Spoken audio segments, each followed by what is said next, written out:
ये परमेश्वर का वचन है, इसमें मेरा विश्वास। ये परमेश्वर का वचन है, इसमें मेरा विश्वास। ये परमेश्वर का वचन है, इसमें मेरा विश्वास। हालेलुया। आइए कुछ आयत पढ़ते हैं। मत्ती 11 और 12। मत्ती 11 और उसका 12।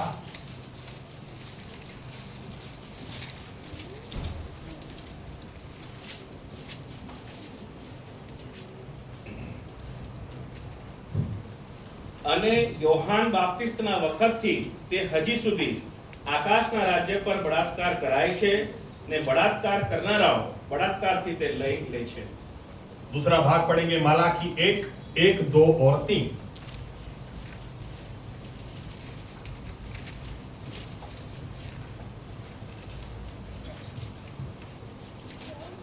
માલાકી દ્વારા ઇસ્રાયેલને પ્રગટ કરવામાં આવેલી યહોવાના વચન રૂપી દેવવાણી યહોવા કહે છે કે મેં તમારા પર પ્રીતિ રાખી છે, તેમ છતાં તમે પૂછો છો કે કઈ બાબતે મેં તમારા પર પ્રીતિ રાખી છે। યહોવા કહે છે, શું એસાવ યાકૂબનો ભાઈ નહોતો? તથાપિ યાકૂબ પર મેં પ્રીતિ રાખી, પણ એસાવનો મેં ધિક્કાર કર્યો અને મેં તેના પર્વતોને ઉજ્જડ કરી નાખ્યા અને તેનું વતન અરણ્યના શિયાળવાને આપ્યું। आइए दुआ करें। हमारे जीवित परमेश्वर प्रभु यीशु मसीहा, आपको हृदय की गहराई से धन्यवाद देते हैं आपके इस वचन के लिए। हमारी प्रार्थना है प्रभु यीशु मसीहा, आप इन वचनों के द्वारा हमसे बात करें, हमसे व्यवहार करें। पवित्र आत्मा को आप हम पर उंडेल दें, ताकि पवित्र आत्मा इस वचन की सच्चाई में हमें ले जाएं और वचन की सच्चाई हमें मुक्त कर दें, हमें बदल दें और आप जैसा चाहते हैं वैसे हम हो जाएं, ताकि हमारे बदले हुए जीवनों से आप ही को मान और महिमा मिले। आपका वचन भेजकर आप हमें चंगा कर दें। आपका वचन भेजकर हमारी दुर्दशा में से आप हमें बाहर निकाल दें। आपका वचन भेजकर आपकी मर्जी हमारे जीवनों में हमारे बीच में आप पूरी करें और आदर मान महिमा सिर्फ और सिर्फ आप ही लें।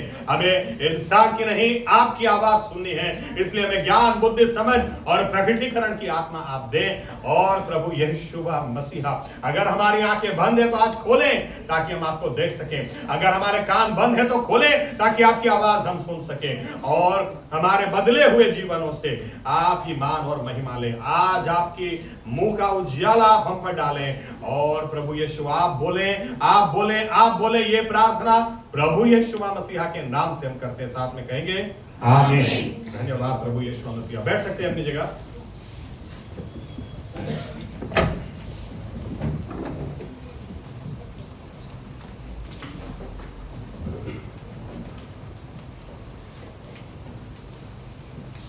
मैंने जैसे शुरू में कहा कि परमेश्वर को बेशर्म लोग चाहिए, या तो भूखे और प्यासे लोग, क्योंकि भूखे और प्यास होती है वहां पे शर्म नहीं आती। फिर आमीन आमीन आमीन। ऐसे ठंडे ठंडे विश्वासी नहीं चाहिए, एकदम गर्म लोग। प्रभु यीशु का वचन कहता है ना, अगर तू ठंडा भी नहीं है, तू गर्म भी नहीं है, तो मैं तुझे अपने मुंह से थूक के फेंक दूंगा, लिखा है। लाओदिकिया की कलीसिया को परमेश्वर का वचन यूं बोलता है, क्योंकि जो ठंडा होता है उसको गर्म किया जा सकता है, लेकिन जो हुहाड़ू, जो न ठंडा है ना गर्म है, वो किसी भी काम में आता नहीं है। आमीन आमीन। और इसीलिए परमेश्वर को ऐसे लोग चाहिए जिनको सही में आशीष चाहिए। और आशीष चाहिए, आशीष चाहने वाले लोगों की क्या खासियत है बाइबल में से देखना चाहते हैं। हमारा विषय बदल नहीं गया है, बाइबल का परमेश्वर एक ही परमेश्वर है, वो चाहे पुराना नियम हो नया नियम हो, एक ही ईश्वर है। आमीन आमीन। लेकिन ये ईश्वर, क्योंकि कई बार हमें लगता है जब हमें आशीष नहीं मिलती है तो हमें लगता है ये परमेश्वर क्यों चंगाई नहीं देता, क्यों आशीष नहीं देता, क्या अधूराई मुझ में है, क्या कमी मुझ में है, क्या उसने मुझे छोड़ तो नहीं दिया, क्या उसने मुझे त्याग तो नहीं दिया, क्यों मुझे ऐसा लगता है कि वो उसको चाहता है लेकिन मुझे वो नहीं चाहता। परमेश्वर का हृदय मैं आपको पहले दिखाना चाहता हूं, उसके बाद इस विषय में आगे बढ़ते हैं। ये परमेश्वर, ये इसका हृदय आप देखो। ये परमेश्वर उदाहरण के तौर पर नए नियम में अगर हम देखें, मत्ती 9वां अध्याय 35 और 36वीं आयत में यूं लिखा है। आयतें बहुत सारी है, आप लिख लो, घर जाकर पढ़ो, साइड में भी पढ़ लो, कोई बात नहीं। लेकिन सभी मैं निकाल नहीं पाऊंगा, निकालने जाऊंगा तो समय बहुत जाएगा। लेकिन यहाँ पर ऐसा लिखा है, यीशु मसीह ने जब बीमारों को देखा, जब दुष्ट आत्मा से पीड़ित लोगों को देखा, तो 36वीं आयत में लिखा हुआ है कि जब उसने लोगों को इतने बुरे हालात में देखा तो उसके हृदय में, गुजराती में लिखा है अनुकंपता जागी, इंग्लिश में लिखा है he had compassion on them, यानी उसके हृदय में बेचैनी होने लगी। इतना प्यार, ये शब्द वहां पर इस्तेमाल किया जाता है जहां आपके हृदय से इतना प्यार छलकता है, इतना बोझ छलकता है कि आप, इसलिए लिखा है कि जब यीशु मसीह का हृदय ऐसा था तो उनकी दृष्टि भी अलग थी। उन्होंने किस तरह से लोगों को देखा, उन्होंने इस तरह से देखा कि बिना चरवाहे के भटक गई है, बिना पास्टर के, बिना अगुवे के भटक गई भेड़ें हैं। कई बार हमें क्या लगता है, हमें लगता है ये सीधा नहीं रहा होगा, सीधी नहीं रहा होगा, इसलिए परमेश्वर ने फटका मारा, इसलिए परमेश्वर ने श्राप दिया है। लेकिन प्रभु यीशु ने जब ऐसे लोगों को देखा तो लिखा है कि उसके हृदय में अनुकंपता जागी, उसके हृदय में उथल पाथल मच गई, और इसीलिए फिर लिखा है ये परमेश्वर ने उनको चंगा कर दिया। जो बीमार थे उनको चंगा किया, जो बंधन में थे उनको छुटकारा दिया। ये बहुत जरूरी है कि हमारे पास भी ऐसा हृदय हो तो ही मिनिस्ट्री में हम काम आ सकते हैं। आमीन, आमीन। लेकिन हम परमेश्वर की बात कर रहे हैं, ये परमेश्वर का हृदय, यहां तक कि जब क्रूस पर ये थे तो भी बाइबल हमें क्या कहती है कि इन्होंने सामने जंगली और नालायक लोगों को नहीं देखा, लेकिन सामने फिर भी जो लोग इनको मार रहे थे, ये मजाक उड़ा रहे थे, फिर भी इन्होंने कहा कि पिता इनको तो क्षमा करना, क्योंकि ये लोग जानते नहीं है ये लोग क्या कर रहे हैं। आमीन। इन शॉर्ट, ऐसा नहीं है कि सिर्फ नए नियम में ही हम देखते हैं कि परमेश्वर का दिल इंसान के लिए धड़कता है, लेकिन पुराने नियम से, शुरू से कई लोग जब यूं बोलते हैं कि नए नियम में परमेश्वर प्यार ही प्यार है और पुराने नियम में गुस्सा ही गुस्सा है, तो मुझे आश्चर्य होता है कि अगर पुराना नियम शुरू ही गुस्से से होता है तो फिर वो गुस्सा छोड़ा कब परमेश्वर ने? प्यार से शुरू होता है तभी प्यार से खत्म होता है। आमीन, आमीन। बाइबल यूं कहती है कि जब आदम ने पाप किया तो क्या परमेश्वर को पता नहीं था? लेकिन परमेश्वर को पता था, वो अपने आप को रोक नहीं पाए। बाइबल कहती है नीचे आकर पूछते हैं आदम तू कहां है? परमेश्वर का हृदय इंसान के लिए धड़कता है, वो नहीं चाहता किसी भी इंसान का रिश्ता उससे टूट जाए। जब इंसान का रिश्ता उससे टूट जाता है तो ये उसके पीछे पीछे जाता है। बाइबल कहती है आदम तुझे किसने बताया, क्यों छुप के फिर रहा, क्यों मुझसे छुपा है, क्यों कहां जाकर छुपा है? क्या तूने फल खाया था?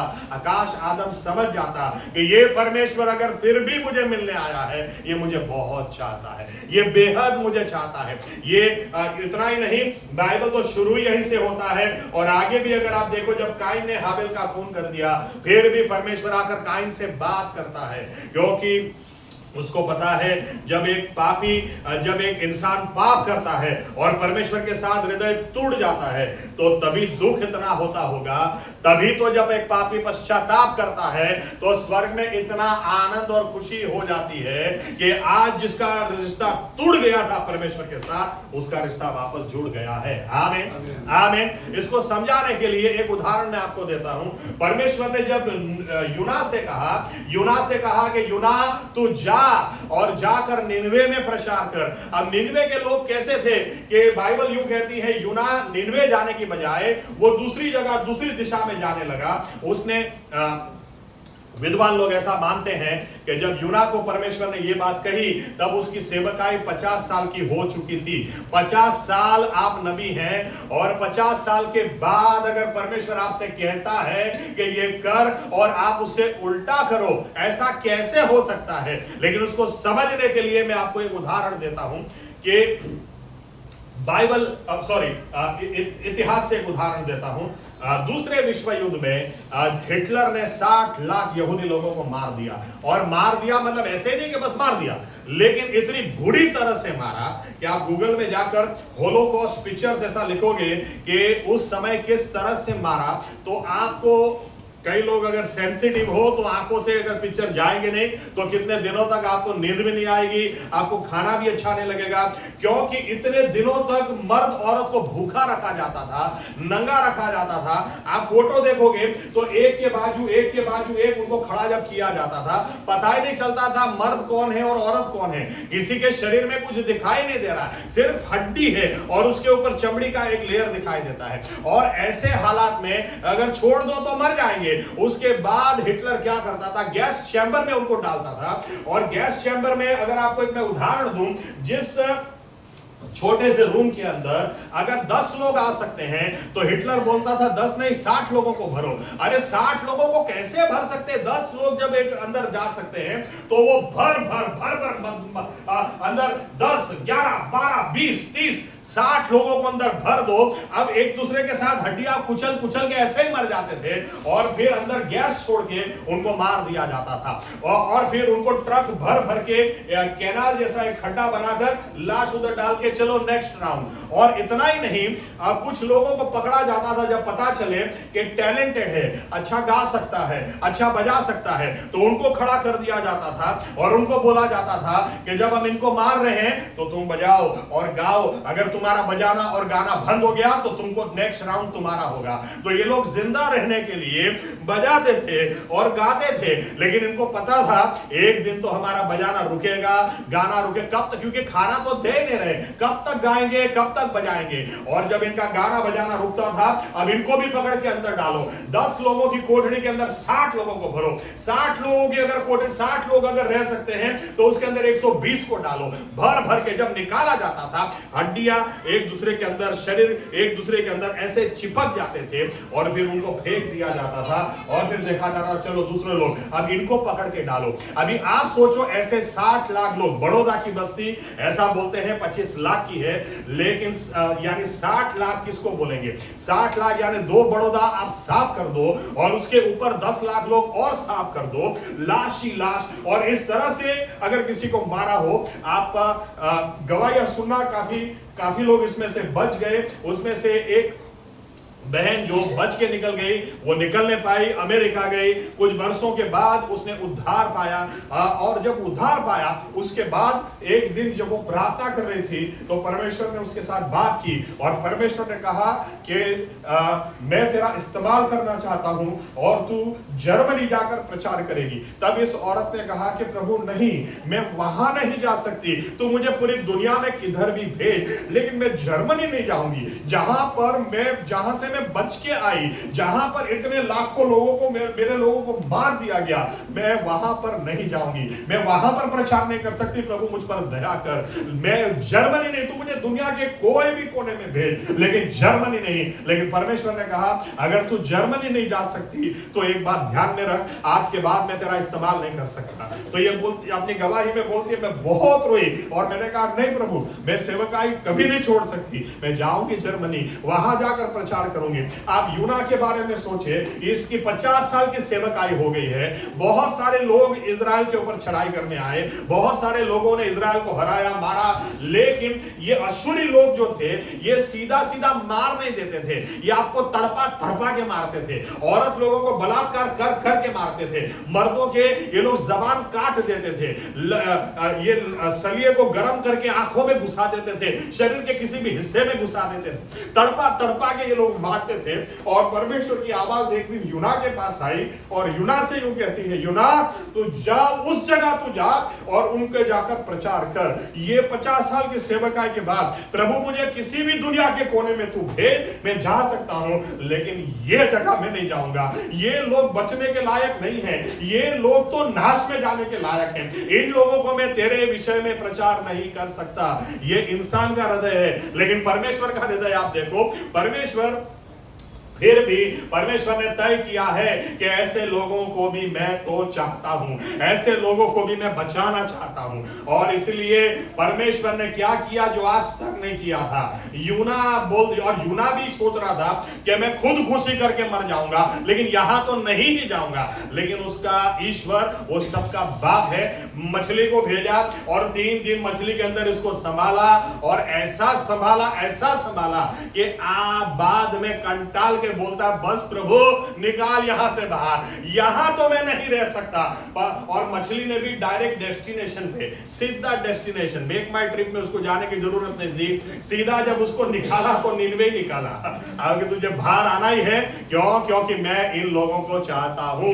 और बाइबल कहती है यूना गया, उसने प्रचार किया, 3 दिन प्रचार किया, 40 दिन परमेश्वर ने बोला था, लेकिन 3 ही दिन में लिखा है पूरे राजा से लेकर सभी लोग पश्चाताप करने के लिए उतर आए। उतना ही नहीं, पहली बार इतिहास में लिखा है कि जानवरों को भी उस दिन उपवास करवाया, जानवरों ने भी उपवास किया, जानवरों ने भी खाना नहीं खाया। और यूना को आप देखो, यूना बाहर आकर फिर भी राह देख रहा है कि परमेश्वर कब इनको बर्बाद करे, कब इसको खत्म करे, कब अग्नि उतर आए। बाइबल कहती है एक छोटा सा पेड़ उस वक्त उगने लगा और यूना को उसकी छाया मिली। और जब थोड़ी देर के बाद यूना को इतना अच्छा लगा, क्योंकि जब तेज धूप हो और सीधी सूरज की रोशनी आती हो और पेड़ के छाए के नीचे आप बैठो तो कितना अच्छा लगता है। लेकिन बाइबल कहती है एक कीड़ा आया और कीड़ा वो पौधा खा गया। जब कीड़ा पौधा खा गया तो वहां पर लिखा हुआ है कि यूना फरियाद करने लगा और यूना यूं कहने लगा कि क्या प्रभु ऐसा, एक थोड़ी सी छांव थी,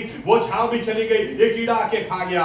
तब परमेश्वर उसे यूं बोलते हैं कि यूना तेरे सिर से सिर्फ एक पौधा चला गया, एक पेड़ चला गया और तू इतनी फरियाद करता है और ऊपर से तू राह देख रहा है कि निनवे के ऊपर मैं अपना कोप उंडेलूं। क्या तुझे इतनी भी समझ नहीं है? 1,20,000 मेरे लोग वहां पर हैं और लिखा है जानवर भी हैं। यानी परमेश्वर यूं कहना चाहता है, यूना, परमेश्वर का हृदय हमें यहां पर पता चलता है कि मैं ऐसे लोगों को भी चाहता हूं, ऐसे लोगों को भी मैं बचाना चाहता हूं। कोई आश्चर्य की बात नहीं है, अगर ये परमेश्वर इंसान को इतना चाहता है, इतना चाहता है, कोई आश्चर्य की बात कहा कि ये परमेश्वर इंसान के खुद चला आया ऐसे इंसान को बचाने के लिए, जिसके बारे में बाइबल हमें यूं कहती है वो अपने लोगों के बीच में आया, अपने लोगों ने उसको पहचाना नहीं, उसको धिक्कारा, उसको ठुकरा दिया, फिर भी बाइबल कहती है फिर भी उसने अनुग्रह दिया कि जो कोई उसके ऊपर विश्वास करे उसको अपना बेटा बेटी कहलाने का अधिकार दिया।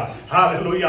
ये अगर परमेश्वर, मेरा कहने का मतलब ये है कि अगर परमेश्वर का ये हृदय है तो अगर बीमारों को देखकर उसके दिल में उथल पाथल मच जाती, जब जो नाश में जा रहे हैं उनको देखकर वो फिर भी अपने सेवक को बोलता ये फिर भी मेरे लोग हैं। 1,20,000 एक पौधे के लिए तू रो सकता है यूना, 1,20,000 लोग यहां पर हैं। तो आप ये सोचें कि अगर ये परमेश्वर ऐसा हृदय हमारे लिए रखता है तो फिर वो हमें आशीष क्यों नहीं देगा? आमीन। आशीष क्यों नहीं देगा? अगर आशीष फिर भी हमारे पास नहीं है तो कहीं गड़बड़ी हमारी है, कहीं हमारे पास या तो सच्चा ज्ञान नहीं है, क्योंकि बाइबल बताती है ज्ञान के अभाव की वजह से मेरे लोग नाश में जाते हैं। आमीन। लेकिन ये परमेश्वर का हृदय ऐसा नहीं होता तो हमें और आपको भी वो नहीं बचाता।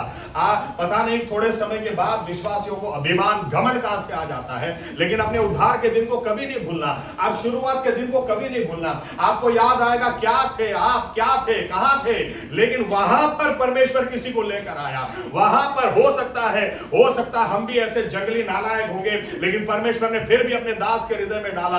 मुझे पता है वो तेरे विरुद्ध बोलता है, मुझे पता है वो तेरा नाम बदनाम करता है, फिर भी क्योंकि मैं उसको बचाना चाहता हूं तू जा और जाकर उसको सुसमाचार दे। और दिया, और वहां पर हमारा हृदय परमेश्वर ने खोला। हो सकता है कई लोग उस वक्त हमारे नाश के लिए प्रार्थना कर रहे होंगे, लेकिन फिर भी परमेश्वर ने कहा नहीं नहीं नहीं, अगर अश्शूरी लोगों को मैं प्यार कर सकता हूं। आप पढ़ना बाइबल अच्छी तरह से। आहाब इतना दुष्ट राजा था, इतना दुष्ट, फिर भी उसके बारे में भी लिखा है एक जगह पर आकर जब आहाब ने पश्चाताप किया, माफी मांगी, लिखा है परमेश्वर ने तुरंत उसको माफ कर दिया। ऐसा भी नहीं बोला कि 3 दिन उपवास कर, चल 3 दिन प्रार्थना कर, 3 दिन रो मेरे सामने, इतना बुरा करके बैठा है। लेकिन परमेश्वर का हृदय इंसान के लिए धड़कता है, वो नहीं चाहता कोई भी नाश में जाए। इसीलिए हम और आप बच गए हैं, इसीलिए हम और आपको माफी मिली है, इसीलिए अभी भी हमारी काफी गलतियां हो या काफी बंधने हो, काफी निर्णय हमारे गलत हो, फिर भी वो हमको चाहता है, फिर भी धीरज के साथ हमारे साथ वो व्यवहार करता है, क्योंकि वो नहीं चाहता एक भी नाश में जाए। हालेलुया। ये हमारा परमेश्वर है। आमीन, आमीन। लेकिन ये परमेश्वर अगर जब यूं कहते, ये परमेश्वर अब आशीष के ऊपर आते हैं। बाइबल हमें यूं कहती है कि जब उसने यूं कहा कि याकूब से मैंने प्रेम किया और एसाव को मैंने धिक्कार किया, अब अगर ओरिजिनल हिब्रू में चले जाए तो ओरिजिनल हिब्रू में ऐसा नहीं है। ओरिजिनल हिब्रू में परमेश्वर यूं बोलना चाहते हैं, एसाव से ज्यादा याकूब को मैंने प्रेम किया। एसाव को धिक्कार किया ऐसा नहीं, लेकिन एसाव से ज्यादा याकूब को मैंने प्रेम किया। तो याकूब की खासियत क्या थी? याकूब को आशीष चाहिए थी। याद रखना, ये परमेश्वर अगर हमारे लिए हमें हमारा, क्योंकि ये तो ऐसा परमेश्वर है कि हमारे बंधन में हमें देखकर, हमारे बुरे हालात में देखकर कई बार हमें लगता है प्रभु तू देखता नहीं है, प्रभु तू अरे देखता नहीं। बाइबल बताती है वो तो देखता है और उसके हृदय में उथल पाथल मच जाती है। आमीन आमीन। वो अंधा नहीं है, वो कोई नहीं देखता, वो वहां पर भी वो देखता है, वो समझता है। आमीन। इसलिए बाइबल हमें यूं कहती है, उत्पत्ति 1 और 28 में आदम और हवा को आशीष देते हुए उसने कहा कि नया नियम भी हमको बताती है, याकूब 1 और 17 के अंदर हर अच्छी और संपूर्ण आशीष परमेश्वर की ओर से हमारी पर उतरती है। वो आशीष देने वाला परमेश्वर है। आमीन आमीन। लेकिन ताली हमेशा दो हाथ से बजती है। अगर वो आशीष देने वाला परमेश्वर है तो सामने हमें भी तो चाहिए कि नहीं चाहिए? आमीन। इसलिए बाइबल क्या कहती है, मत्ती 11 और 12 जो हमने पढ़ा, लिखा है स्वर्ग में ऐसे ही कोई नहीं चला जाएगा। स्वर्ग में कौन जाएंगे? बलात्कार करने वाले लोग जाएंगे। यानी स्वर्ग में वो लोग जाएंगे जो लड़ाई का जुस्सा रखते हैं, जो कभी भी पीछे हट नहीं करेंगे। ये विषय पर मुझे शायद 2 संदेश देने पड़ेंगे मिनिमम। आज एक मुद्दे को पकड़ के हम चलते हैं कि अगर परमेश्वर यूं कहते हैं कि याकूब को मैं ज्यादा पसंद करता हूं, तो क्यों पसंद करता हूं? क्योंकि याकूब अपने जीवन में बचपन से एक ही धुन, एक ही चाह, मुझे आशीष चाहिए। आमीन। दूसरी तरह से देखने जाए तो आशीष चाहिए का मतलब जो मेरे हालात हैं मुझे वो पसंद नहीं है, मुझे उसमें से बाहर आना है, मुझे इसमें से बाहर आना है। घर जाके पढ़ना नीति वचन 6 अध्याय, क्या लिखा वहां पर शुरुआत की आयतों में कि आपको अगर किसी परिस्थिति से छूटना है तो जैसे एक पक्षी अगर जाल में फंस गया हो, वो कैसे छूटने की कोशिश करता है, ऐसे कोशिश करनी चाहिए। आमीन। अगर हम वो पंछी हो तो हम तो नहीं छुटाते। चलो जे प्रभु की मर्जी भाई, कपार प्रभु की मर्जी आगे भाई दे। आमीन।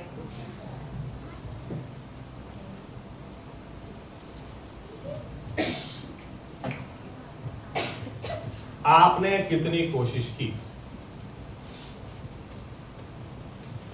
याकूब के जीवन से हमें पता चलता है, बाइबल हमें यूं कहती है कि याकूब को एक ही धुन थी, उसको बस आशीष चाहिए थी, उसको और कुछ नहीं। वो बचपन से अगर वो दूसरे नंबर पे पैदा हुआ इस बात से भी वो नाखुश था, उसको पहला नंबर चाहिए था, मुझे पहला नंबर आना है। और इसीलिए ऐसे ही बाहर नहीं, ऐसे लिखा हुआ है कि पहले आया फिर वापस अंदर गया, फिर एसाव बाहर आया, तो ये पीछे उसका हाथ पकड़ के पीछे उसका पैर पकड़ के पीछे से आया। इसलिए याकूब का मतलब होता है मेरे टांग वो खींचता है, या तो ठग है। और इसका पूरा जीवन ऐसे ही हो गया, इसको बस आशीष चाहिए थी, इसको और कुछ भी नहीं चाहिए था।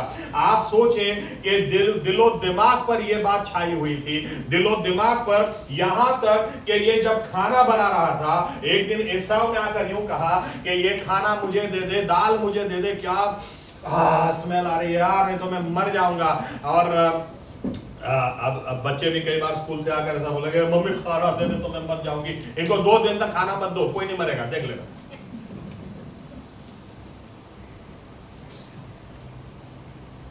थोड़ा वजन कम हो जाएगा लेकिन मरेगा कोई नहीं। आमीन आमीन। हाँ, यहां से हमको सीखना है कि किसी और दिन उस वचन में जाएंगे, लेकिन इतना तो बोल दूं, खाने की वजह से सब गड़बड़ी हुई। एक फल मत खाना, वो खाने से पूरे लोग, सब लोग पाप में चले गए। आमीन आमीन। मत खाना, बाकी जो खाना है खाओ, ये मत खाना, वही खाना है। इस आदमी ने भी अपना सब कुछ खाने के लिए गवा दिया। बाहर से आया, इतनी भूख लगी है, बोलता है दाल मुझे दे दे। और याकूब देखो, इससे दिमाग से और कुछ नहीं, जो दिल में होता है वही मुंह पे आता है। दिल इसका भरा हुआ है, दिन रात मुझे आशीष चाहिए। और इसलिए जैसे ही भाई ने बोला तेरा मर जाऊंगा यार, दाल का प्याला दे दे, तो भाई है, भाई को ऐसे नहीं दे सकते क्या? नहीं, तू अगर मुझे पहले का आशीष दे दे, ज्येष्ठ पुत्र आशीर्वाद मने आप दे, तो ही मैं तुझे दूंगा। तो वो आदमी क्या बोलता है एसाव, अरे ले लेना भाई, मर जाऊंगा तो क्या चाटूंगा इस बार इस आशीष को लेकर। अरे नहीं मरेगा भाई, नहीं मरेगा। लेकिन याकूब को, इसलिए एसाव को क्यों परमेश्वर ने कम चाहा याकूब को, क्योंकि जो आशीष को नहीं चाहते, जो आपके पास है उसको आप नहीं चाहते, जो आपके हाथों में आशीष परमेश्वर ने रखी है, इसको पहला बनाया था। याकूब से पहला परमेश्वर की मर्जी या तो योजना क्या होगी, मैं इब्राहिम, इसहाक और एसाव का परमेश्वर हूं। लेकिन एसाव ने अपना सब कुछ बेच दिया एक दाल के प्याले के लिए। अरे कुछ व्यवस्थित तो होता, कुछ ऐसा कोई ऐसी बड़ी बात भी तो होती, लेकिन एक दाल के प्याले के लिए इसने अपना ज्येष्ठपन, इसने अपना बड़प्पन दे दिया। बाइबल कहती है याकूब दिन रात एक ही धुन में। अब आप सोचो कि उतना ही नहीं कि याकूब के दिल में यह था, क्योंकि बच्चे के दिल में ज्यादा जो होता है ना वो मम्मी को तो बताते ही नहीं। Mummy mummy mummy mummy mummy mummy mummy mummy mummy mummy बुरा दिन मम्मी मम्मी। और इसलिए मम्मी को एसाव नहीं पसंद था, क्योंकि वो मम्मी मम्मी नहीं करता था, वो पप्पा पप्पा पप्पा पप्पा करने वाला था। इसलिए मेरे को नहीं पसंद है। और इसलिए जब पता चला, इसलिए मां सुन गई कि एसाव को बोला है खाना का मस्त मटन लेके आ और मैं तुझे आशीष दूंगा, तो मां क्या बोलती है, नहीं नहीं नहीं मेरा बेटा, तो फिर वो जानो छे पर नहीं मेरा बेटा, उसको आशीष मिलनी चाहिए। नहीं बस क्यों, क्योंकि माँ को भी पता है कि ये बेटा एक ही बात दिल में लेकर घूमता है, बस मुझे आशीष चाहिए, बस मुझे आशीष चाहिए, बस मुझे आशीष चाहिए। तो माँ बोलती है बेटा पहले इसको बोल दो अपना, अरे वो शादी में तैयार करती है, ब्यूटी पार्लर वाली है, बन गई और बेटे को तैयार किया, बराबर बकरे के बाल लगाए, एकदम से एसाव जैसा लगे। अब बाप भी बोल रहा है, बेटा आवाज याकूब जैसी आ रही है, लेकिन हाथ तो एसाव जैसे लग रहे हैं। अब याकूब भी बोलता है नहीं नहीं मैं एसाव ही हूं, क्योंकि मुझे आशीष चाहिए, आशीष के लिए मैं झूठ भी बोलूंगा, आशीष के लिए भाई को तो नहीं छोड़ा, एक दाल का प्याला मैं मुंह में नहीं दे सकता था, लेकिन उसको भी नहीं छोड़ा, बाप को भी मैं नहीं छोड़ूंगा, क्योंकि मुझे आशीष चाहिए। उसका तरीका गलत था, लेकिन उसकी जो तमन्ना थी कि मुझे आशीषित होना है, परमेश्वर इस बात को बहुत बहुत बहुत बहुत चाहता था कि हर एक के दिल में ये तमन्ना होनी चाहिए। आप बैठे मत रहो, इसलिए दारू बारू नहीं पीने का। दारू क्या करता है पता है, दारू आपको पी के मस्त रहने का, वो मस्त नहीं है, वो आपको हिलने भी नहीं देता, वो आपको कुछ करने भी नहीं देता।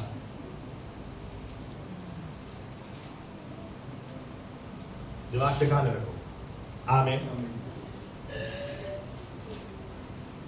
बाइबल इसलिए कहती है कि जब बरसों बीत गए, बरसों के बाद ये आदमी जब अब लौट के आ रहा है, क्योंकि अब हालात ऐसे हो गए हैं कि भाई मारने के लिए घूम रहा था तो मैं भागा, अब यहां से मामा के बच्चे अब मेरे पीछे पड़े हैं तो वहां से भाग रहा हूं, जाऊं तो कहां जाऊं। लेकिन इसके बीच में भी आप देखो, उत्पत्ति 32वें अध्याय में लिखा हुआ है, उसने अपने सामान को आगे भेजा, भेड़ बकरियों को आगे भेजा, दोनों बीवियों को आगे भेजा, बच्चों को आगे भेजा, और ये आदमी पीछे रुक गया कि एसाव को पहले ये सब मिल जाए ताकि उसका गुस्सा ठंडा हो जाए। लेकिन उसके बीच में लिखा है कि उसके बीच में उसने वहां पर एक दूत को देखा, तो दूत को देखा, उसको समझ में आ गया कि ये कोई दैवीय जगह है, ये कोई दैवीय व्यक्ति है। बाइबल बताती है पूरी रात वो उसके साथ मल्ल युद्ध करने लगा। क्योंकि यहां पर भी उसको दिमाग में और कोई बात नहीं थी। वो यहां पर भी क्या बोलता है, जब तक तू मुझे आशीष नहीं देगा मैं तुझे जाने नहीं दूंगा। इसको समझ में आ गया ये कोई दैवीय है। बाद में वो तो बोलता है, बाद में एंड में सब खत्म होने के बाद उसको समझ में आता है, अरे इस जगह का नाम उसने पनुएल रखा कि मैंने एल को, एलोहिम को, आसमान और पृथ्वी को बनाने वाले परमेश्वर को फेस टू फेस देखा। मुझे क्या पता कि ये परमेश्वर था, लेकिन तब तो वो दूत समझ के उसके साथ मल्ल युद्ध करने लगा, नहीं तू कोई खास है, मुझे तू आशीष दे। और ये दूत बोल रहा है सामने, अरे सुबह हो गए, मुझे जाने दे, नहीं मैं तुझे नहीं जाने दूंगा। और बाइबल कहती है पूरी रात, क्योंकि मल्ल युद्ध करने के लिए, अरे आप किसी को साथ 2 फेंट आप मारो, 2 फेंट वो आपको मारो, उसके बाद बैठ जाओगे। उसके बाद कहां इतनी एनर्जी रहेगी कि पूरी रात आप सोचो, पूरी रात आप पकड़े रखो। यानी इसने अपने जीवन में एक ही चीज को दिन रात खाने पीने सोने उठने का मुद्दा बना लिया था कि मुझे आशीष चाहिए। मैंने अपने पिता को मूर्ख बनाया, मैंने अपने भाई को बनाया, लेकिन मैं जानता हूं वो आशीष नहीं थी। लेकिन आज भी मेरे दिल में यह तमन्ना है कि मुझे अपने हालात से खुशी नहीं है, मुझे आशीष चाहिए। अब अगर ये परमेश्वर है, ये दैवीय है, तो जब तक तू मुझे आशीष नहीं देगा मैं तुझे नहीं छोड़ूंगा। बाइबल कहती है पूरी रात वो लगा रहा, पूरी रात लगा रहा, पूरी रात। हम लोग 5 मिनट प्रार्थना नहीं कर सकते, 50 मिनट तो दूर की बात है। 9 से 10:30 प्रेयर मीटिंग में बैठना होता, 1.5 घंटा हमारे लिए इतना, ओ बाप रे बाप, 1.5 घंटा कहां से लाने का। ये फिर ऐसी आशीष कहां से आएगी। बाइबल कहती है पूरी रात ये लगा रहा, पूरी रात और सुबह तक। जब सुबह दूत ने यूं कहा कि आज तू अभी तो सुबह हो गई, मुझे जाने दे, अभी भी इसका स्टेटमेंट बदला नहीं है, अभी भी एक ही चीज, पता नहीं उसको कितनी बार। अभी आप सोचें कि ये जो दूत सामने खड़ा है, इसकी ताकत का अंदाजा आप लगाओ, क्योंकि ऐसा लिखा है कि बस एक बार ऐसे छू लिया, लिखा है याकूब की जांग बहरी कर दी। अब इसके साथ आप पूरी रात लड़ाई कर सकते क्या? एक ही झटके में। और ऐसे लिखा है कि पूरी जिंदगी दाऊद लंगड़ा चला, पूरी जिंदगी कभी ठीक नहीं हुआ। अगर एक ही बार छू लिया तो आप सोचे कि पूरी रात ये लगा कैसे होगा। पूरी रात फिर भी लगा रहा, नहीं जब तक तू मुझे आशीष नहीं देगा मैं तुझे नहीं छोड़ूंगा। और बाइबल कहती है कि सुबह होते होते ये दूत ने कहा अब मुझे जाने दे, नहीं जाने दिया तो उसके जान को छुआ, छूते ही ये बहरा हो गया। अब इसको याकूब को तब तो समझ में आना चाहिए कि क्या ताकत है, क्या प्रभाव है, क्या महिमा है। तब भी वो नहीं छोड़ता और फिर भी बोलता है अब भी मैं तुझे कहता हूं तू मुझे आशीष दे, नहीं देगा तो मैं तुझे नहीं छोड़ूंगा। तब सब हथियार परमेश्वर ने डाल दिए और तब उसको क्या कहा, आइए पढ़ते हैं निर्गमन 32:28 से आगे पढ़ो।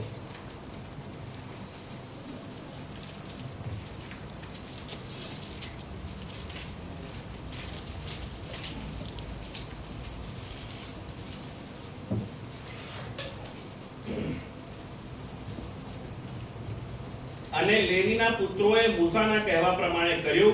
सॉरी उत्पत्ति, मैंने शायद निर्गमन बोल दिया, सॉरी। उत्पत्ति 32:28।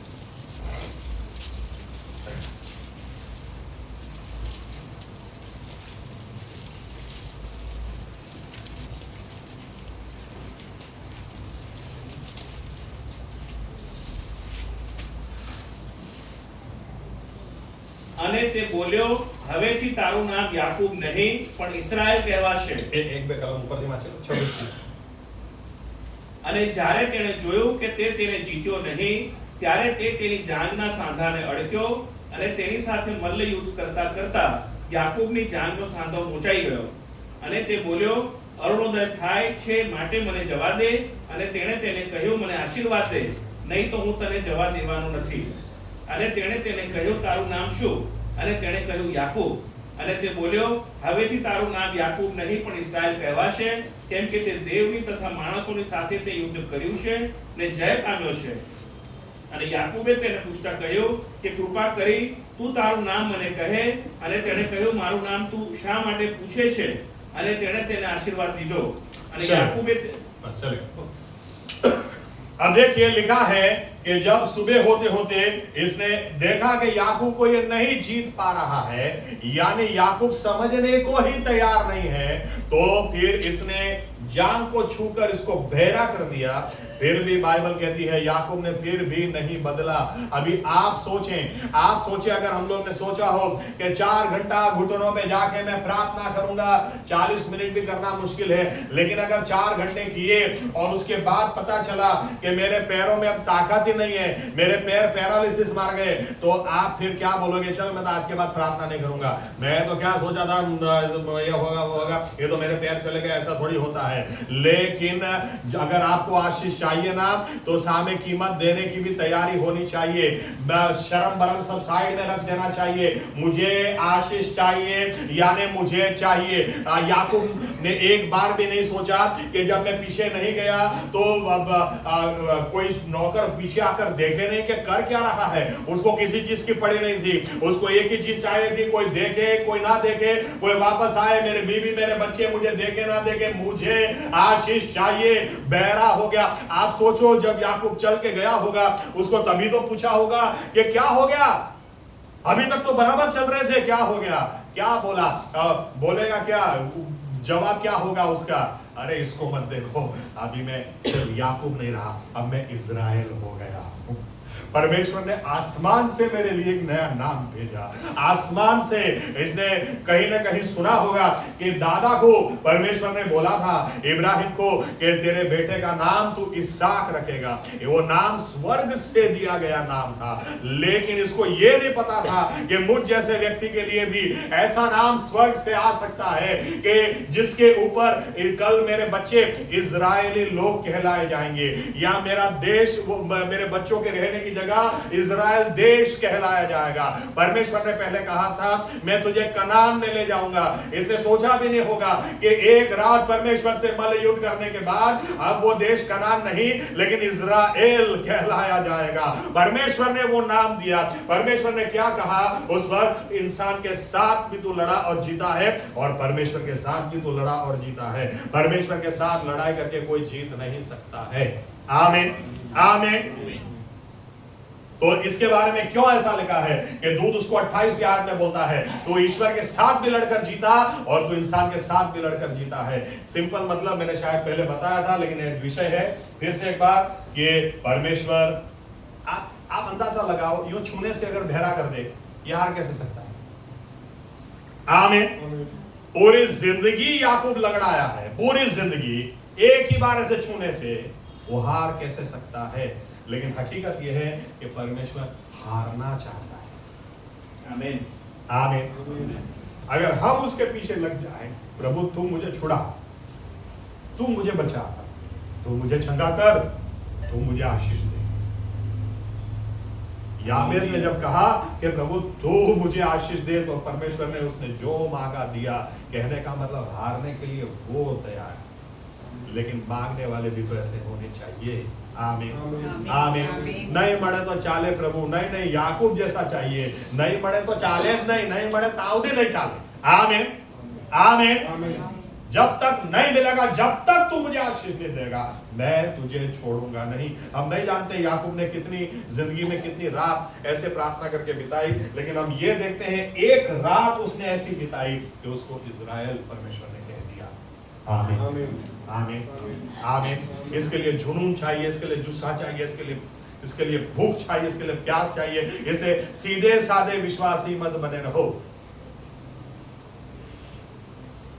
क्योंकि पूरी रात मल्ल युद्ध करना, मुझे लगता है हमको 2 चाका में मार दे, हम बैठ जाए, हाँ भाई तू जीतियो, तुम हारियो,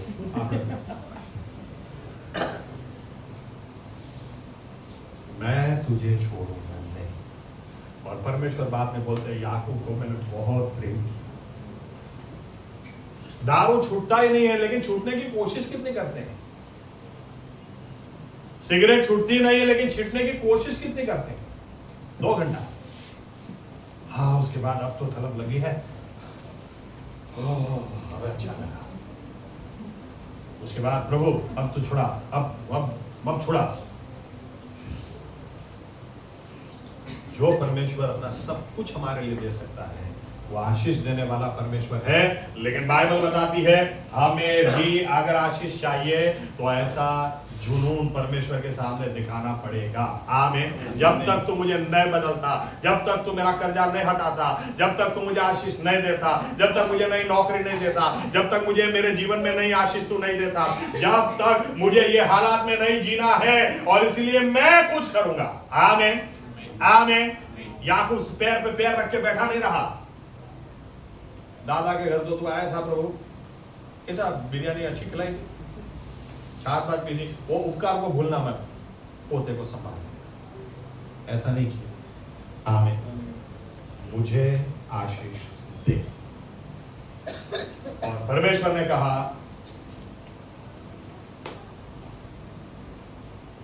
तेरे सामने मैं भी हार गया।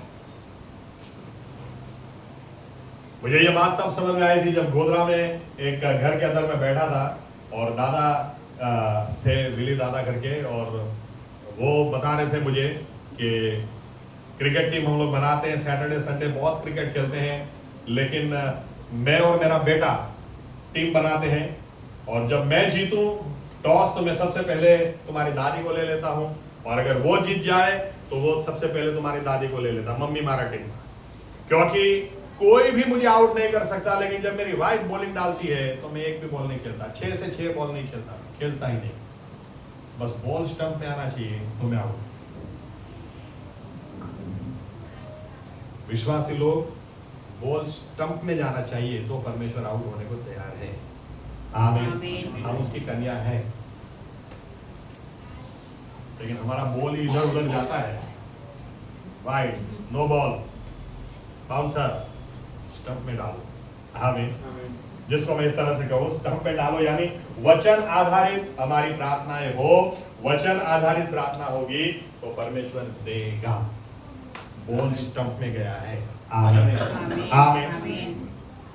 कोई आश्चर्य की बात नहीं है, नए नियम में आते उदाहरण तो बहुत सारे हैं, लेकिन चलो पुराने नियम से फिर भी एक उदाहरण लेते हैं, सामसून का उदाहरण। बाइबल हमें यूं कहती है सामसून के बारे में, सामसून ऐसा अद्भुत कैरेक्टर बाइबल में है। यहूदी इतिहास से हमको पता चलता है ये सिंगल बॉडी था, ये ऐसा कोई मैचो मैन नहीं था, ही मैन ऐसा तलवार निकालो ही मैन हो जाए, ऐसा नहीं था। लेकिन परमेश्वर की आत्मा जब इसके ऊपर उतर आती थी, जब परमेश्वर की आत्मा उतर आती थी, ये अलग इंसान हो जाता था, या इतनी सामर्थ इसके ऊपर उतरती थी कि बाइबल यूं कहती है कि ये आदमी अगर सिंह का सामना कर जाए तो सिंह को भी फाड़ के रख देता था। ये किसी से डरता नहीं था, इसको डर क्या है ये समझ में नहीं आता था। बाइबल यूं कहती है कि ये आदमी एक बार उसको गुस्सा आ गया तो लिखा है नगर का दरवाजा उखाड़ लिया। ये घर का दरवाजा नहीं था, ये शहर का दरवाजा था। शहर का दरवाजा उखाड़ लिया और पर्वत के ऊपर ले गया और चोटी के ऊपर ले जाके उस साइड खाई में डाल के आ गया। इसको अगर दिमाग घूम जाए तो बाइबल यूं कहती है कि इसने 300 लोमड़ियों को पकड़ा, शियाड़ों ने पकड़ा और दो के पैर में इनको पकड़ के। अभी हकीकत में ऐसा बोला जाता है कि अगर लोमड़ियां हो या वरु हो, ये लोग जब ग्रुप में हो, 6-7 भी अगर हो तो किसी का चलता नहीं है, आपको भागना चाहिए, क्योंकि अगर ये ज्यादा तादाद में हो, ये ग्रुप में हमला करते हैं, आप बच नहीं सकते। यहां पर सोचो 300 है, लेकिन इस आदमी को डर ही नहीं है। ये शायद लोमड़िया इससे भाग और पकड़े पूंछ बांध रहा है, पूंछ बांध के वहां पर चला के पलिस्तियों के खेत में भेज रहा है। यानी डर क्या चीज है इस आदमी को पता ही नहीं है, ये आदमी जानता ही नहीं है कि डर क्या होता है। लेकिन बाइबल हमें बताती है ये आदमी की एक कमजोरी थी, इसकी कमजोरी औरत थी। ये जिधर भी जाता था उसका दिल दे बैठता था और इसकी वजह से इतनी गड़बड़ी इसके जीवन में हो गई कि भाई इसकी शादी भी होते होते रुक जाती थी।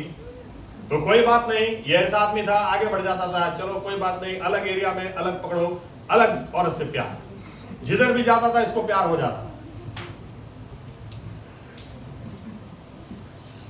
बाइबल बताती है दलाइला जैसे जब प्यार हो गया तो दलाइला से प्यार ऐसा हो गया कि आश्चर्य होता है कि इसको इजराइल में एक भी औरत पसंद नहीं आई, इसको पसंद आई तो फलस्तीन पसंद आई। कई विश्वासी लोग ऐसे हैं, इनको विश्वासी लड़के लड़की पसंद नहीं आते, इनको बाहर से को पसंद आता है। फिर पूछते क्या मांगते हो? काश हम पीछे जाए और आपको पूछ सके क्या भाव करियो। अब देखो दिमाग इतना खराब हो गया, लव इज ब्लाइंड, इतना दिमाग खराब हो गया कि ये औरत इसको बुलाती है, ये होसे जाता है और वो सामने पूछती है तुम्हारी ताकत का रहस्य क्या है? अरे तुमको एक बार तो समझ में नहीं आ, 2 बार तो समझ में आना चाहिए, 3 बार समझ में ये एक ही बात तुमसे पूछती है, एक ही बात पूछती है, इसको और कोई बात में इंटरेस्ट ही नहीं है। ये यूं भी नहीं पूछती है खाना खाया कि नहीं खाया, आज किधर गए थे, आज क्या किया, तुम्हारी ताकत का रहस्य क्या है? प्यार प्यार करके इतना अंधा भी नहीं हो जाने का कि दिलो दिमाग सब हैंग मार जाए। आखिर में और उतना ही नहीं, ये कोशिश भी करती है, ये जो बोलता है ना वो कोशिश भी करती है, रस्सी से मुझे बांध दो तो जो तुम्हें कुछ नहीं होगा, तो ये बांध भी देती है, उठ के ऐसा करते, तभी इसको दिमाग में नहीं आ रहा है यार ये तो गड़बड़ है, नहीं ये तो प्यार है। अरे गड़बड़ वाला प्यार है, फिर भी समझ में नहीं आ रहा है। जीऊंगा तो इसके लिए, मरूंगा तो इसके लिए। चौथी बार जब उसने कहा, और अब देखो औरत रूठ गया ना, आपका सब मना ले, औरत रूठे तो डेंजर भी हो सकता है। जाओ तमत मन प्रेम में सुमात कर ला रास्ता पर आई क्यों तारा ले दे, तो वो भी जमीनी अंदर तो क्या गया है ता होगी तब मैंने प्रेम नहीं।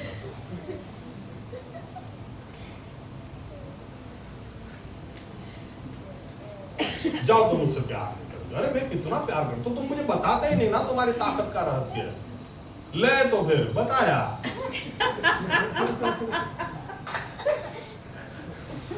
बेचारा कंगाल बेहाल हो गया। बाइबल कहती है उसने कहा कि अगर मेरे बाल काट दिए जाए, अगर मेरे बाल काट दिए जाए तो मेरी ताकत चली जाएगी, क्योंकि मेरे बाल, लंबे बाल मेरे और मेरे परमेश्वर के बीच का वाचा है, उसकी निशानी है। और बाइबल कहती है जब वो सोया हुआ था उसके बाल काट दिए गए। लिखा है बाइबल में कि परमेश्वर ने उसको छोड़ दिया, लेकिन उसको नहीं पता था कि परमेश्वर उसको छोड़ चुका है। और बाइबल बताती है कि जब उसको आकर पकड़ा गया, इसने सोचा पहले की तरह मैं तो यूं कर दूंगा, नहीं करने पाया। आखिर में बाइबल बताती है गधे को निकालकर, बैल को निकालकर उसको रख दिया चक्की पीसने के लिए। उसकी आंख में से उसकी आंखों को निकाल दिया गया। अभी आप सोचिए, जिसकी आंखों से लोग डरते थे, खाली एक नजर दूर से मार ले और लोग छुप जाते होंगे, क्योंकि उसके एक बार गधे के मुंह के हड्डी से 1000 फलिस्ती लोगों को मार दिया। ये आदमी आज ऐसे हालात के अंदर आ गया। अब ऐसे हालात के अंदर ये आदमी जब चक्की पीस रहा होगा, आप उसकी मानसिक हालत सोचो क्या होगी, क्योंकि ये एक आदमी इजराइल के लिए रक्षक था। ये एक आदमी ऐसा था जिसकी हयाती की वजह से इजराइल में किसी औरत को कोई छेड़ती नहीं कर सकता था, इजराइल के किसी भी व्यक्ति का कोई नाम नहीं ले सकता था। लेकिन ये आदमी आज वहां पर अंधा होकर जानवर की जगह वो खुद चक्की पीस रहा है। बाइबल कहती है ऐसे आदमी को एक बार फिर से बाहर लाया गया, और बाहर लाया गया तो लोग यूं कहने लगे, let's make a sport of him.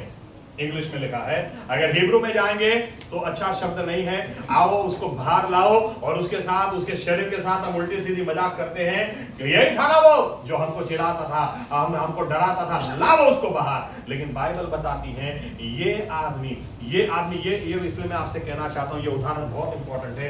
कई बार हमें क्या लगता है पता है, कई बार हमें लगता है कि अभी मैं क्या प्रार्थना करूं, अभी मैं क्या बोलूं, क्योंकि परमेश्वर ने मुझे 50 मौके दिए लेकिन मैंने हर मौके गवा दिए। अभी मैं क्या फिर से एक बार उसको पुकारूं, क्या वो मुझे जवाब देगा कि नहीं देगा? उसने तो मुझे कितनी बार डांटा, उसने मुझे कितनी बार समझाया, उसने कितनी बार मुझे बोला रुक जा बेटा आगे मत जा, लेकिन मैं जाता ही चला गया, जाता ही चला गया। क्या एक बार फिर मैं उसको पुकारूंगा तो वो मेरी प्रार्थना सुनेगा क्या? लेकिन सामसून ने कहा कोशिश तो मैं जरूर करूंगा। और इसीलिए बाइबल कहती है उसने छोटे बच्चे से कहा मंदिर के मेन पिलर के पास मुझे ले जा, और वहां पर ले जाके वो क्या प्रार्थना करता है, वहां पर जाकर वो हाथ रखा पिलर के ऊपर और बोलता है प्रभु और एक बार, मेरा इतिहास बहुत भव्य है, मैंने जब भी तू मुझ पर उतर आया, मैंने शेर को फाड़, सिंह को फाड़ दिया, फलिस्तियों को मैंने मार दिया, लेकिन मेरी गलती की वजह से आज मैं यहां पे आके खड़ा हूं। लेकिन फिर भी मैं तुझे कहना चाहता हूं, और एक बार अगर तू तेरी आत्मा मुझ पर उंडेल दे, और एक मौका मुझे और दे दे, तो आज तक नहीं किया ऐसा काम मैं करके जाऊंगा प्रभु। और बाइबल कहती है परमेश्वर ने उसके ऊपर आत्मा उंडेल दी, और इतनी सामर्थ उंडेल दी कि लिखा है उसने हाथों से धक्का मार के पिलर को ऐसे गिराया कि बाइबल बताती है 3000 से ज्यादा लोग छत के ऊपर मौज मजा कर रहे थे। जिंदा होकर उसने उतनों को नहीं मारा, मरते मरते मार गया। मेरा कहने का मतलब ये है कि ये परमेश्वर सही में दुआओं का जवाब देना चाहता है, लेकिन आप भी तो कोशिश करो और एक बार। अभी तक आपने शायद 50 बार कहा या 500 बार कहा, मुझे दारू से छुड़ा, मुझे सिगरेट से छुड़ा, मुझे व्यक्ति से छुड़ा, मुझे अच्छी नौकरी दे। अरे अभी तक जवाब नहीं मिला, और हो सकता है जवाब मिला हो, आप ही ने पानी फेर दिया हो, तो भी फिर भी उसके पास आओ और आकर कहो, प्रभु तेरा बेटा फिर भी आज तेरे पास आया, क्या और एक मौका तो मुझे दे सकता है? क्या और एक बार मुझे छू सकता है? क्या और एक बार मुझे छुड़ा सकता है? क्या और एक बार मुझे आशीष दे सकता है? वो जरूर देगा। आमीन, आमीन, आमीन, आमीन, आमीन। आमीन। नए नियम में आप देखो, बाइबल कहती है, ये यायर आकर यीशु मसीह से यूं कहता है कि आप मेरे घर पे आओ, मेरी बेटी बीमार है। यीशु मसीह ने जब जाना शुरू किया तो बाइबल बताती है बीच में एक औरत घुस गई। 12 साल से इस औरत का खून बहना बंद नहीं हो रहा था। 12 साल से ये औरत, बाइबल हमें यूं कहती है कि ये डॉक्टरों के पास गई, लेकिन डॉक्टरों ने उसको पायमाल कर दिया, लिखा है डॉक्टरों ने उसको गरीब बना दिया। इतना पैसा उसने अपनी चंगाई के लिए खर्चा किया, लेकिन फिर भी उसको चंगाई नहीं मिली। लेकिन आप देखो, इसलिए मैंने कहा ये यूं नहीं कहती है कि यीशु मसीह को मेरे घर पे बुलाओ। 12 साल हो गए, 12 साल के बाद अगर आपको प्रार्थना का जवाब ना मिले, 12 साल हो गए, 12 साल के बाद मुझे एक पास्टर की गवाही याद आती है कि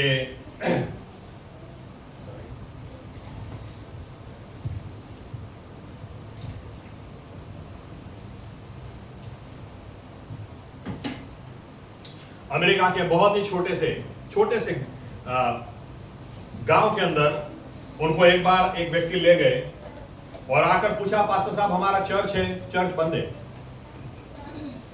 कोई इधर पास्टर नहीं और कोई आना भी नहीं चाहता क्योंकि पैसा भी इधर नहीं मिलता। कारण यह है कि हमारे पूरे गांव में खाली 500 लोग हैं और उसमें से 40 लोग ही चर्च में आते हैं, तो दान भी कितना आएगा, दशमांश भी कितना आएगा। तो इन्होंने कहा कि एक बार मैं प्रार्थना करके देखता हूं। तो ये गए, पुलपिट था, वहां पर घुटनों पे गए और कहा, प्रभु तेरी क्या मर्जी है। आवाज आई, मैं 4 दिनों से मरे लाजरस को जिंदा करने वाला परमेश्वर, आमीन। अगर तू आएगा तो इस जगह को मैं जीवित करूंगा। आमीन। तो इसने बाहर निकल कर कह दिया, मैं आने के लिए तैयार हूं, डन। लेकिन इसके बाद इनकी गवाही आप सुनोगे, आपके पास लैपटॉप हो और सीडी प्लेयर हो या डीवीडी प्लेयर हो तो मुझे बताना, मैं दूंगा, मेरे पास है पूरी, मैंने खरीदी हुई थी वो सीडी। ये आदमी बोलते हैं हर संडे को दिमाग खराब, हर संडे दिमाग खराब हो जाता था, क्योंकि जब संडे चर्च सर्विस खत्म होती थी, घर पे जाके मुश्किल से खाना खाने बैठा हो, उतने में कोई, पास्टर साहब जल्दी चलो ना, अरे वो दोनों मारामारी कर रहे, अरे यार अभी तो चर्च से गए, और चर्च में संदेश दिया हो, भाई समपिन रहे केटलू सारे, तो ये जाकर, अरे क्या मारा, क्या कर रहे हो तुम लोग, शर्म नहीं आती तुमको, अपने उसको मार दो, चलो इसको भेजा, उसको भेजा। दूसरे इतवार को वापस वही समस्या, ऐसे ही चलता रहा। यहां तक कि वाइफ उनको बोलती थी, अरे कौन सी जगह आकर पड़े हम, ये इससे झगड़ा कर रहा है, ये उससे झगड़ा कर रहा है, ये इससे मारामारी कर रहा है, ये कर रहा है, इसके आप मुश्किल से इसको समझाते हो तो ये बिगड़ता है, इसको समझाते हो तो ये बिगड़ता है। ऐसे करके 12 साल निकल गए। ये आदमी इतना टूट गया था अंदर से, लेकिन एक ही बात बोलता था कि नहीं प्रभु, मैं शायद अगर किसी और चर्च में होता, किसी और जगह में होता तो शायद बड़ा काम होता, लेकिन उस दिन जब मैं घुटनों पे गया पुलपिट पे, तो मैंने किसी की नहीं, तुम्हारी आवाज सुनी, मैं छोड़ूंगा नहीं।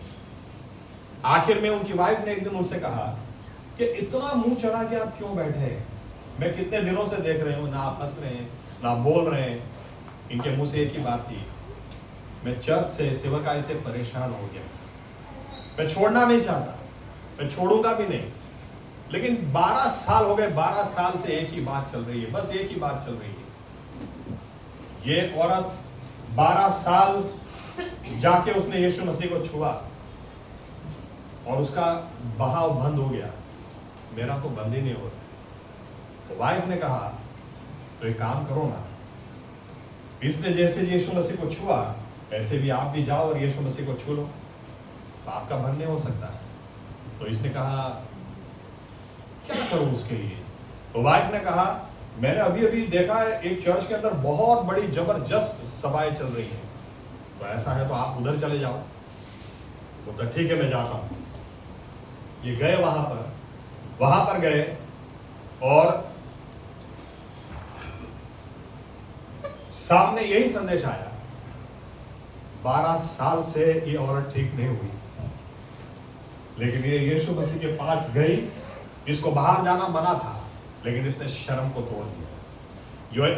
क्योंकि उन दिनों जब ब्लीडिंग चल रहा हो तब किचन के अंदर भी औरत नहीं जा सकती। हो सकता है ये 12 साल से किचन में गई नहीं थी, इसने 12 साल से खाना ही नहीं बनाया होगा।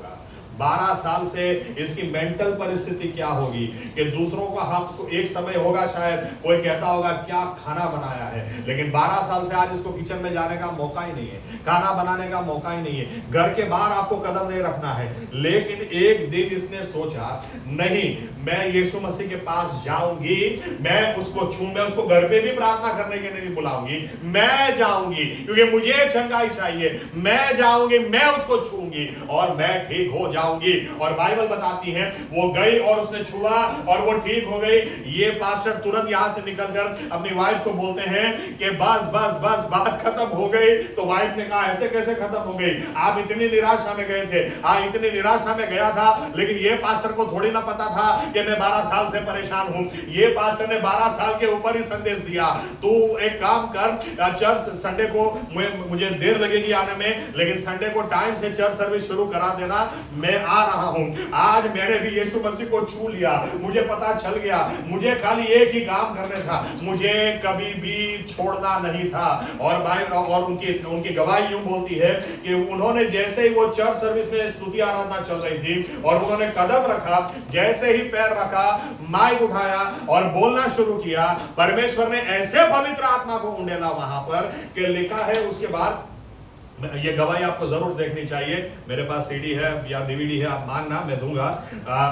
उसमें लिखा हुआ है कि परमेश्वर ने इतना जबरदस्त पवित्र आत्मा को उंडेला कि लोग पश्चाताप करने लगे, लोग रोने लगे और धीरे धीरे धीरे ऐसा ही नहीं जो वहां पर दिखाया गया है, सुबह 3 बजे लोग आकर लाइन में, क्योंकि इतना ही चर्च बिल्डिंग था, 40 लोगों के लिए कितना चाहिए, लाइन में लोग खड़े रहते थे मीलों मीलों मीलों तक दूर। और जब प्रेस रिपोर्टर उनको जाकर पूछते थे आप लोग यहाँ पे लाइन में क्या कर रहे हैं, यहाँ पर क्यों आए हैं? अरे 500 लोगों का गांव है, यहाँ पर कौन सी बड़ी जगह? तो लोग बोलते थे अरे कितना बड़ा गांव हो कुछ भी हो, लेकिन हम चर्च सर्विस अटेंड करना चाहते हैं। क्यों? क्योंकि हमने सुना है ईश्वर यहाँ पर फेस टू फेस मिलता है।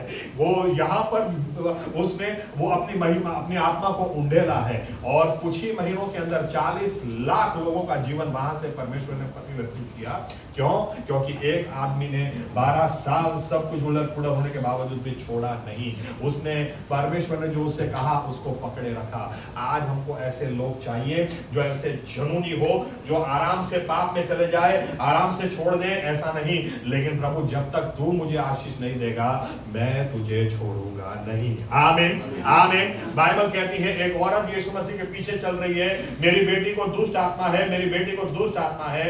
आप सोचो कि प्रभु यीशु सुन ही रहे हैं उसको, देखते ही नहीं उसको। अगर ऐसा अपमान कोई हमारा कर दे तो हम दोबारा जाएंगे क्या? सूरत में एक आदमी मुझे मिले, वो आदमी मुझे क्या बोलते हैं, यार आप बहुत अच्छे आदमी हो, लेकिन बुरा मत लगाना, ये भी साहब घटिया आदमी है। मैंने कहा अच्छा क्या कारण? तो बोलते एक शादी में हम लोग मिले तो उन्होंने मेरे सामने देखा ही नहीं। तो मैंने कहा देखा ही नहीं तो क्या आप जाके सामने नहीं खड़े रह सकते? तो घटिया आदमी कौन है? आपको देखने के लिए आए थे क्या उधर? थोड़ा सा अपमान फील हो जाए तो इतना अहम लोगों का गवा जाए, लेकिन आप सोचो ये औरत पीछे पीछे घूम रही है, प्रभु सुनना, ये सुने नहीं रहा है। आप सोचो पतरस के साथ प्रभु यीशु बात कर, पतरस क्या फिर वो सास ठीक है ना एकदम ओके, खाना वाना बनाते कि नहीं, तूने कब खाया आखिरी बार? ये औरत बीच में बोल रही है, प्रभु मेरी बेटी बीमार है, प्रभु मेरी बेटी। यीशु मसीह सुन ही नहीं रहे हैं। आप सोचो फिर भी ये औरत पीछा छोड़ती नहीं है। यहां तक कि जब यीशु मसीह घर के अंदर चले गए तो ये औरत पीछे भी चली गई। इसको पता था ये घर में यीशु मसीह जा सकते हैं, चेले जा सकते हैं, मेरी कोई जान पहचान नहीं है, लेकिन अगर आपको आशीष चाहिए, अगर आपको छुटकारा चाहिए तो पीछे पड़ जाना जरूरी है। बाइबल कहती है आखिर में चेलों ने यीशु मसीह से कहा कि प्रभु ये औरत कब से पीछा कर रही है और यहां तक घर के अंदर भी आ गई, तो क्यों उसके सामने देखता ही नहीं है, उसका सुनता ही नहीं है। चेलों को भी आश्चर्य हो रहा था। तो यीशु मसीह जवाब में यूं बोलते हैं, यीशु मसीह बोलते हैं बच्चों का खाना कुत्तों को थोड़ी ना दिया जाता है। अगर आपको और मुझे किसी ने कुत्ता बोल दिया हो, ए कुत्ते इधर आ, हट रास्ते से कुत्ते, मुझे कुत्ता बोला, मुझे, आप 25 साल तक बोल नहीं सकते, और उतना ही नहीं आप भूलने भी नहीं दोगे।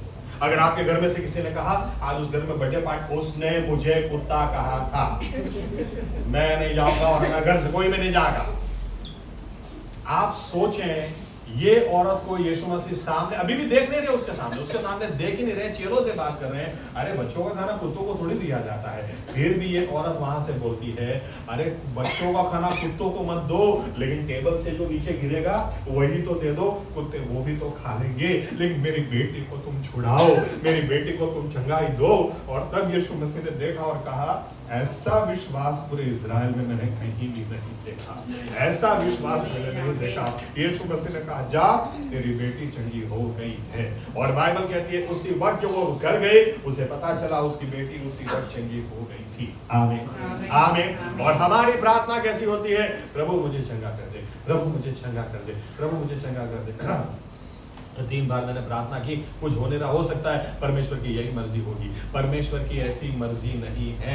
अगर ऐसी होती तो उसने अपने शरीर के चिथड़े नहीं उड़ने दिए होते और बाइबल में नहीं लिखा होता कि उसके कोड़ों की मार से, घाव से तुम चंगे हो चुके हो। आमीन। उसकी मर्जी बीमारी नहीं है, उसकी मर्जी है नहीं कि हम तंगास में जिए। इसे अगर ऐसी होती तो बाइबल कभी हमें ये नहीं कहती कि वो धनवान होने के बावजूद दरिद्री हो गया ताकि उसकी दरिद्रता से हम धनवान हो जाए। अगर परमेश्वर की मर्जी होती कि हम अशांति में जिए तो बाइबल कभी हमें यूं नहीं कहती कि उसने हमारी शांति के लिए भी ताड़ना सहन करी। अगर परमेश्वर चाहते हम बंधन में जिए तो कभी भी उसका वचन यूं नहीं कहता कि उसका नाम तो यहोशुआ रखेगी, क्योंकि जो अपने लोगों को पाप से छुड़ाएगा वो वही है। आमीन आमीन आमीन। जो परमेश्वर यूना को कहता है उसका हृदय दिखाता है। 50 साल की तेरी सेवकाई के बाद भी तू अभी तक मुझे समझ नहीं पाया यूना। 1,20,000 लोग हैं। जो परमेश्वर बीमारों को देखकर उसको उथल पाथल हो जाती थी, जब हमें और आपको वो उद्धार के पहले देखता होगा तो क्या खुशी मिलती होगी। उसके हृदय में इतनी उथल पाथल, इसको बचाना है, कैसे भी करके इसको बचाना है, जाओ इसको भेजा नहीं सुन रहा, इसको भेजो नहीं सुन रहा, मोबाइल खोल रहा उधर से उसके साथ बात करो अभी भी नहीं सुन रहा, चलो किसी और को भेजो। और जिस दिन सुना, जिस दिन पश्चाताप किया, बाइबल कहती है स्वर्ग में आनंद आनंद आनंद हो गया। ये परमेश्वर जो उद्धार के दिन स्वर्ग में डीजे पार्टी कराता है, ये क्या हमें आशीष नहीं देगा?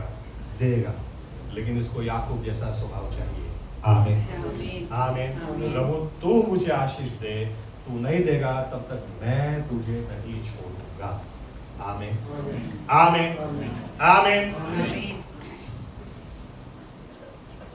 बहुत प्रार्थना करी, मैं कपाड़ करी,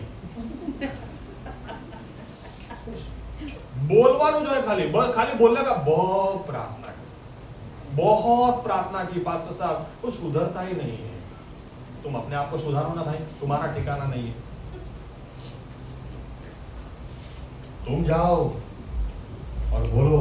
याकूब ने जाकर यूं नहीं कहा प्रभु या एसाव को बदल देना, एसाव को सुधार देना, मेरे मामा के बच्चों तू मुझे बदल दे, तू मुझे आशीष दे। तू मुझे नहीं देगा, तुम मुझे इस हालात से बाहर नहीं निकालेगा, तुम मुझे बदल नहीं देगा, तब तक मैं तुझे छोड़ूंगा। आमीन आमीन। पूरी जिंदगी तो नहीं, लेकिन एक रात तो ऐसे निकाल के देखो, प्रभु मुझे बदल दे, मुझे नहीं जीना ऐसे, मुझे नहीं रहना ऐसे। आमीन आमीन। और हम लोग कैसे करते हैं पता है? बस प्रभु में तो बहुत कंटाल गया, अच्छा 10 बज गए और सीरियल का टाइम,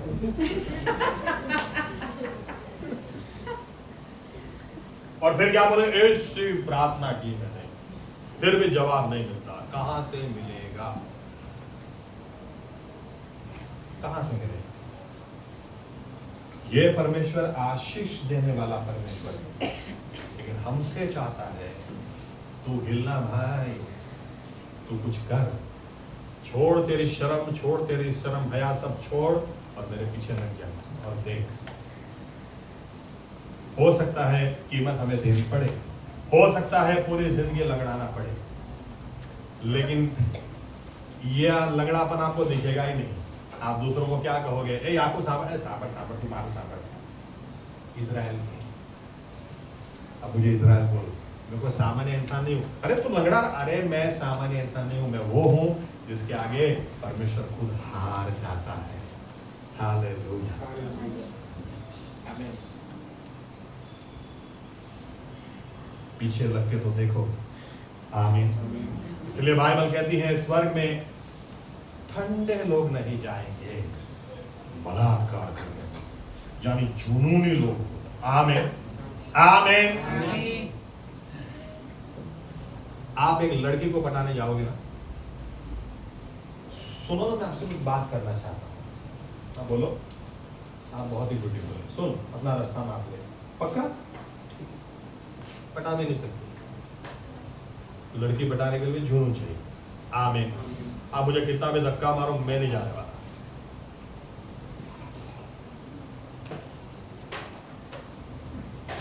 और हम सब दुनियावी पापा, ये वाला मोबाइल नहीं बोला था मैंने, मुझे वो वाला मोबाइल चाहिए, मुझे वही मोबाइल चाहिए, मुझे वही मोबाइल चाहिए, वही मोबाइल में लेकर रहूंगा। और बच्चा लेकर रहता है तो आसमानी पिता, बाइबल कहती है, हर एक अच्छा, हर एक संपूर्ण दान उसकी ओर से उतरता है।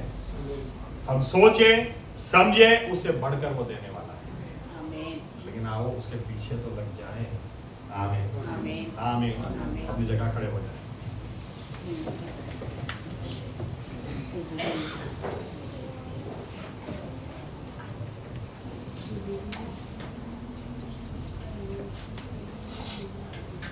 अपने जीवनों के बारे में सोचे तो हमें लगेगा कि सही में हम ठंडे भी नहीं हैं, गर्म भी नहीं हैं, और ऐसे हैं,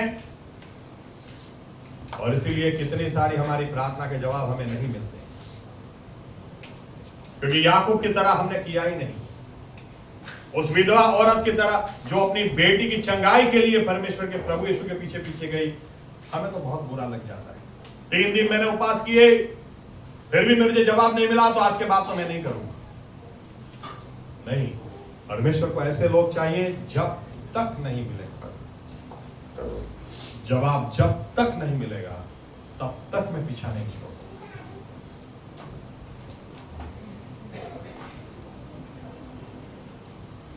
आपको छुटकारा चाहिए, मुझे छुटकारा चाहिए, हमें कुछ करना पड़ेगा। 12 साल से उस औरत को चंगाई नहीं मिल रही, वो गई यीशु मसीह के पास और उसने जाकर उसको छुआ।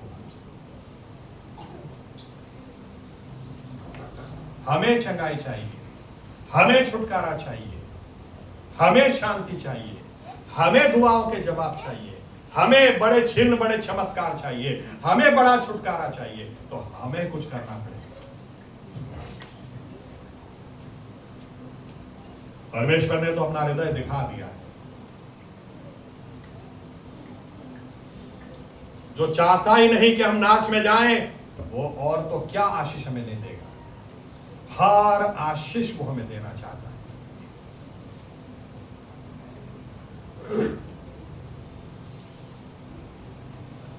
छोड़ दे शर्म हया,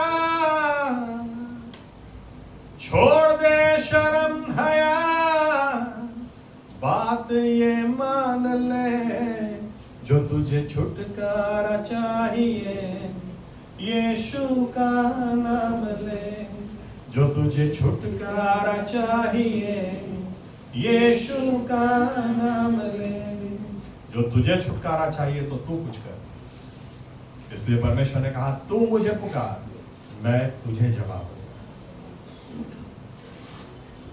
प्रभु यीशु मसीह वचन के उस उजियाले में जीने के लिए आप हम सभी की सहाय और मदद करें। प्रभु यीशु, याकूब के लिए मुमकिन ही नहीं था, वो दूसरे नंबर से पैदा हुआ था, पहले नंबर का आशीष उसे कभी नहीं मिलने वाली थी, लेकिन वो मुमकिन हो गया क्योंकि उसने पीछा ही नहीं छोड़ा। ऐसा स्वभाव, ऐसा हृदय आप हमें दें प्रभु यीशु।